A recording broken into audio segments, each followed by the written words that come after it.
नमस्कार, मी विक्रम अक्षय. लोककथामध्ये आपणा सर्वांचं स्वागत आहे. पाठीमागच्या 4 ते 5 दिवसापासून निवडणुकीच्या रणधुमाळीमध्ये अर्ज भरण्याचं काम झालं. आता खऱ्या अर्थाने प्रचार चालू होईल. आता सध्या अर्ज कोण माघारी घेणार यासाठी चर्चा तालुक्यामध्ये रंगताना पाहायला मिळत आहे.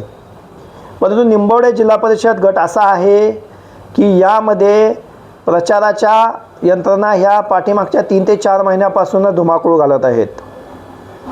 खरं सांगायचं तर हा हाय व्होल्टेज ड्रामा तयार होण्यापाठीमागचं कारण असं आहे की आमदार गोपीचंद पडळकर यांचे बंधू ब्रह्मानंद पडळकर यांच्या सौभाग्यवती माधविकाकी पडळकर या उमेदवार रिंगणात उतरलेले आहेत आणि त्यांना तोडीस तोड असा उमेदवार म्हणून डॉक्टर IRS सचिन मोटे यांच्या सौभाग्यवती विद्याताई मोटे यांनी कंबर कसलेली आहे. आणि या निवडणुकीमध्ये एक खूप मोठा असा ड्रामा आपल्याला पाहायला मिळणार आहे. कारण की दोन्ही बाजूला तगडे उमेदवार आहेत. शिवसेनेची पूर्णपणे ताकद ही विद्याताई मोटे यांच्या पाठीमागे उभी केलेली आहे. आमदार गोपीचंद पडळकर यांनी शिवसेनेचे काही नेते जे जुने सहकारी होते ते त्यांनी त्यांच्याकडे वळवलेले आहेत. वळवण्यात ते यशस्वीही झालेले आहेत. परंतु जनता किती ट्रान्सफर होते हे या निवडणुकीमध्ये बघण्यास एक वेगळा अँगल पाहायला मिळत आहे. निंबवडे जिल्हा परिषद गट हा सध्या हाय व्होल्टेज म्हणून ओळखला जातो आहे. परंतु यामध्ये आमदार गोपीचंद पडळकर हे अनुभवी नेतृत्व ही निवडणूक कशा पद्धतीने हँडल करतं आहे हे पाहणं गरजेचं आहे. कारण की पडळकरांवरती दोन्ही तालुक्याची जबाबदारी आहे. आटपाडी असेल आणि जत असेल यामध्ये त्यांची कसरत पाहायला मिळणार आहे. कारण की पाठीमागच्या नगरपंचायत इलेक्शनमध्ये त्यांनी दोन्हीकडेही आपला उमेदवार उभा केला आणि निवडून आणला होता. परंतु पडळकरांसाठी ही खूप प्रतिष्ठेची लढाई अशासाठी आहे कारण की हा उमेदवार हा घरातील उमेदवार आहे आणि घरातल्या उमेदवारासाठी खूप मोठी फिल्डिंग लावलेली आपल्याला पाहायला मिळत आहे. ब्रह्मानंद पडळकर असतील किंवा गोपीचंद पडळकर असतील यांनी पाठीमागच्या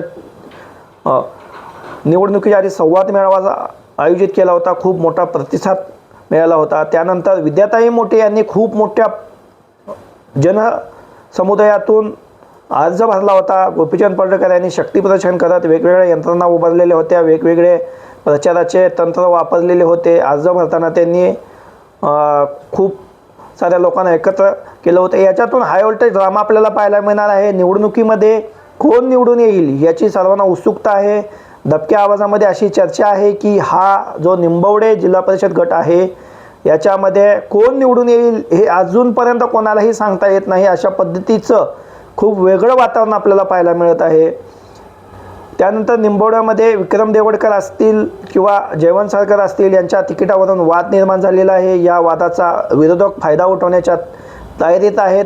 परंतु आता यामध्ये गोपीचंद पडळकर साहेब असतील, ब्रह्मानंद पडळकर साहेब असतील हे कशा पद्धतीने तोडगा काढतात हे पाहणं खूप गरजेचं आहे. या दोघांपैकी एक नाराज होणार आहे.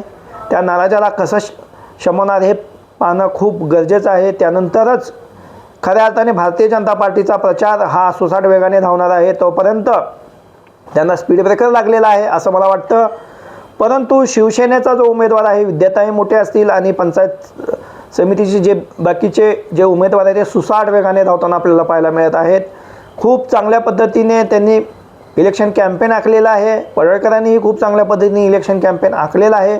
परंतु या इलेक्शन कॅम्पेनमध्ये कोण प्रचारामध्ये आघाडी घेतो आणि कोण लोकांच्या संपर्कात जातो, लोकांची मन परिवर्तन करतो या नंतरच समजेल की ही इलेक्शन कुठल्या मोडवरती जाणार आहे. तर एवढं बोलतो आणि थांबतो. अजूनही आपण पुढे बोलतच राहणार आहे. लोककथा चॅनल सबस्क्राईब करा, लाईक करा आणि शेअर करायला विसरू नका. धन्यवाद.